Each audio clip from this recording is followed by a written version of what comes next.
Ilang mitigating efforts sa epekto ng El Nino ang isinagawa ng Iloilo City LGU. Kabilang po dyan ang para paggararasyon ng tubig. Ayon po sa Iloilo CDRMMO, hindi pa naman maituturing na kritikal ang supply ng tubig sa lungsod. Pero oras na talagang kulangin na ito, posible raw na magdeklara ng state of calamity ang Iloilo City LGU. Itinuturing ng dry spell ang matinding init na naranasan sa lungsod na ayon sa Pag-asa ay magtatagal pa sa huling bahagi ng Marso. Nakikipagtulungan na ang ilang business sector sa lungsod sa pagtitipid ng tubig sa pamamagitan po ng rainwater harvesting at paglalagay ng ilang pasilidad na hindi masyadong kumukonsumo ng tubig.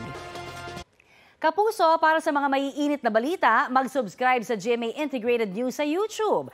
Sa mga kapuso naman abroad, subaybayan nyo kami sa GMA Pinoy TV at sa www.gmanews.tv.